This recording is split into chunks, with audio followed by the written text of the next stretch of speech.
This is how I busted my ass in front of every West Coast legend I grew up listening to at South by Southwest. Back in 2011, my group and I, Lost Dialect, had a chance to perform at South by Southwest. Actually, that's misleading.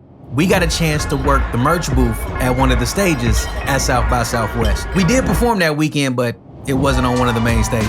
I'm still claiming that we performed at South by Southwest though. This was around the time Nate Dogg passed away. So the stage we were working the merch for was actually a tribute stage. So what does that mean? That means that everybody who worked with, had a relationship with, heard of Nate Dogg was there. And I mean everyone. That's Warren G, Snoop Dogg, Daz Dillinger, Corrupt, DJ Quick, The Game, all of TDE, everyone. Except for Dr. Dre. I mean, he might have been there, but I ain't see him that weekend. After we got the booth all set up, my manager gave us all access wristbands and drink tickets. But one of the group members, Quest, he don't drink. Well, at least he didn't drink at the time. So me and Red split his drink tickets up between the two of us. And we for sure put them drink tickets to use. And for anybody who's curious, that gave me and Red 6 drink tickets. Our table was super busy because we were the only table to actually have Nate Dogg merch. So in order for me and Red to use these drink tickets, we had to take it in shifts. The main bar was packed, but we were able to use the backstage bar because of the all access passes. However, the backstage bar was upstairs and outside. I should also mention that it was raining off and on that weekend.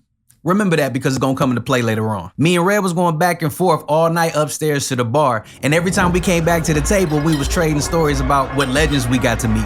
It even got to the point where Quest, even though he didn't have a reason to go to the bar, even he made trips just so he could smack hands with a legend. Because of the nature of the show, a Nate Dogg tribute show, we ran out of merch pretty quick, and most of the time we just hung out backstage. And backstage looked like a music video from the late 90s. If you remember what West Coast music videos looked like in the 90s, then you'll understand when I say we was breaking our necks all night. Anyway, the host of the night made the announcement that the main act, the Dog Pound, was about to take the stage. So I took that opportunity to use my last drink ticket to go upstairs and get my drink, because I didn't want to, make that trip in the middle where they said. On my way back downstairs, a few of those neck breakers were making their way upstairs.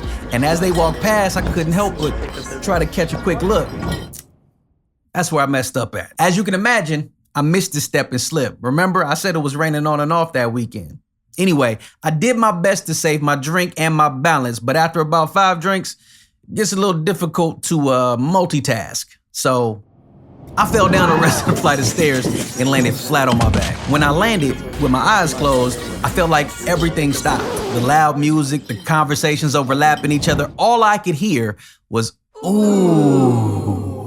Remember, I'm backstage, and they just announced that the Dog Pound was about to go up. So before I opened my eyes, all I heard was, "Hey, cuz, you good?" I opened my eyes, and standing over me was Daz Dillinger with his hand out, trying to help me up. Behind him was Snoop, Warren G, Corrupt, everybody that was backstage. To be completely honest with you, I wasn't really that hurt. More embarrassed than anything else, but if you grew up around enough black people, then you know you about to get roasted worse than your uncle's barbecue chicken if you don't look like you injured. So I milked that shit.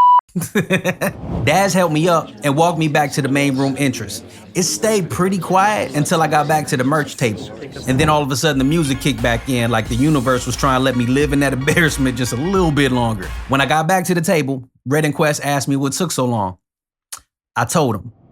After they checked to make sure I was okay, they proceeded to clown me for the rest of the night and the trip. In fact, to this day, they still bring up the fact that that happened. So if you ever see one of them ask me, "Hey, cuz, you good?" Now you know why they say it that way. Anyway, tap in with me. You know I tap back. Peace. Everything meticulous. Ooh, Lord.